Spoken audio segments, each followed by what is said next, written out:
আজি আসাম কেপিটেলৰ অনুষ্ঠান কেৱল আপোনাৰ বাবে। এক বছৰত আমি কি কি দিৱস পালন কৰোঁ। আপুনি যদি আমাৰ অনুষ্ঠান সম্পূৰ্ণভাৱে উপভোগ কৰে, মোৰ বিশ্বাস আপুনি 100% ইয়াৰ পৰা উপকৃত হ'ব। আমি সকলোৱে জানো যে এক বছৰ হ'বলৈ হ'লে 365 দিন প্ৰয়োজন। ঠিক তেনেদৰে এদিন হ'বলৈ হ'লে 24 ঘণ্টা প্ৰয়োজন। আৰু আমি 5,25,600 মিনিটৰ ভিতৰতে সকলো ধৰণৰ দিৱস বিভিন্ন সময়ত পালন কৰোঁ। আজি আমি আপোনালোকক সবিস্তাৰে জনাম আমি এক বছৰত লেখত ল'বলগীয়া কিমানটা দিৱস পালন কৰোঁ। 17 জানুৱাৰীত পালন কৰা হয় শিল্পী দিৱস হিচাপে। 23 জানুৱাৰীত পালন কৰা হয় নেতাজী দিৱস হিচাপে। 25 জানুৱাৰীত পালন কৰা হয় ৰাষ্ট্ৰীয় পৰ্যটন দিৱস হিচাপে। 26 জানুৱাৰীত পালন কৰে ভাৰতৰ গণতন্ত্ৰ দিৱস হিচাপে। আৰু 30 জানুৱাৰীত পালন কৰা হয় শ্বহীদ দিৱস হিচাপে। 24 ফেব্ৰুৱাৰীত পালন কৰে চিলাৰায় দিৱস হিচাপে। আৰু 28 ফেব্ৰুৱাৰীত পালন কৰে ৰাষ্ট্ৰীয় বিজ্ঞান দিৱস হিচাপে। 8 মাৰ্চত পালন কৰি আহিছোঁ আন্তৰ্জাতিক নাৰী দিৱস হিচাপে। 22 মাৰ্চত পালন কৰি আহিছোঁ বিশ্ব জল দিৱস হিচাপে। 23 মাৰ্চত পালন কৰি আহিছোঁ বিশ্ব বতৰ বিজ্ঞান দিৱস হিচাপে। আৰু 24 মাৰ্চত পালন কৰি আহিছোঁ বিশ্ব যক্ষ্মা দিৱস হিচাপে। 7 এপ্ৰিলত পালন কৰে বিশ্ব স্বাস্থ্য দিৱস হিচাপে। 22 এপ্ৰিলত পালন কৰে ধৰিত্ৰী দিৱস হিচাপে। আৰু 23 এপ্ৰিলত পালন কৰে বিশ্ব গ্ৰন্থৰ দিৱস হিচাপে।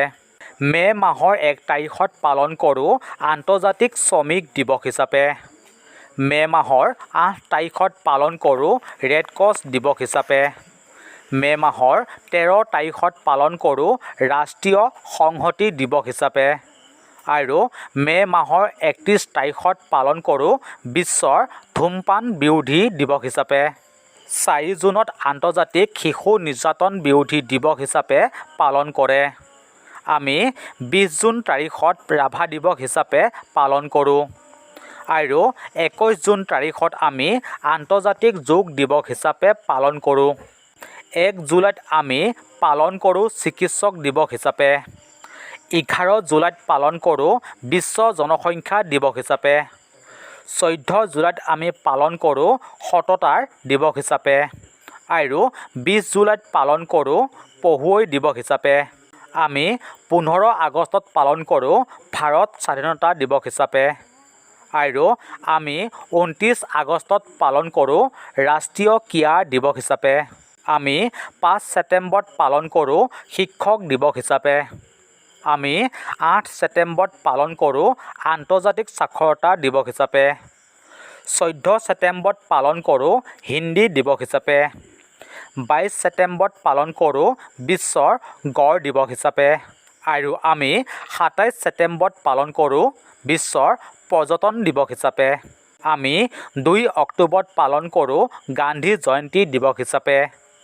আমি 9 অক্টোবৰত পালন কৰোঁ বিশ্বৰ ডাকঘৰ দিৱস হিচাপে। আমি 10 অক্টোবৰত পালন কৰোঁ বিশ্ব ডাক দিৱস হিচাপে। আমি 13 অক্টোবৰত পালন কৰোঁ আন্তৰ্জাতিক দুৰ্যোগ নিবাৰণ দিৱস হিচাপে। আমি 15 অক্টোবৰত পালন কৰোঁ বিশ্ব ছাত্ৰ দিৱস হিচাপে। আমি 16 অক্টোবৰত পালন কৰোঁ বিশ্ব খাদ্য দিৱস হিচাপে। আমি 17 অক্টোবৰত পালন কৰোঁ অসম ক্ৰীড়া দিৱস হিচাপে। আমি 20 অক্টোবৰত পালন কৰোঁ ৰাষ্ট্ৰীয় একতা দিৱস হিচাপে আৰু বিশ্ব পৰিসংখ্যা দিৱস হিচাপে। আমি 24 অক্টোবৰত পালন কৰোঁ ৰাষ্ট্ৰসংঘ প্ৰতিষ্ঠা দিৱস হিচাপে। আমি 25 অক্টোবৰত পালন কৰোঁ বিশ্বৰ শান্তি দিৱস হিচাপে। আৰু আমি 31 অক্টোবৰত পালন কৰোঁ ৰাষ্ট্ৰীয় সংহতি দিৱস হিচাপে। 10 নৱেম্বৰত আমি পালন কৰোঁ বিজ্ঞান দিৱস হিচাপে। 14 নৱেম্বৰত আমি পালন কৰোঁ শিশু দিৱস হিচাপে। 19 নৱেম্বৰত আমি পালন কৰোঁ নাগৰিক দিৱস সংহতি দিৱস হিচাপে। 20 নৱেম্বৰত আমি পালন কৰোঁ বিশ্বৰ শিশু অধিকাৰ দিৱস হিচাপে।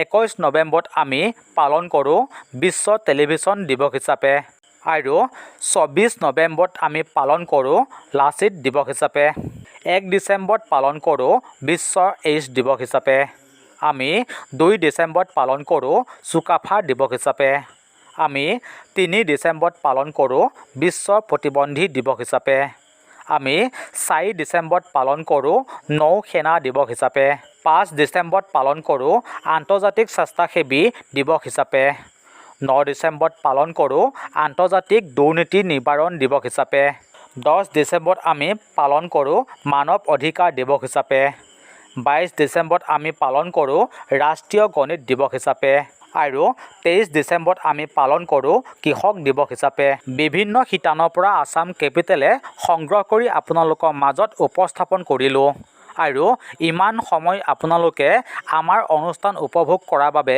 আসাম কেপিটেল চিৰ কৃতজ্ঞ।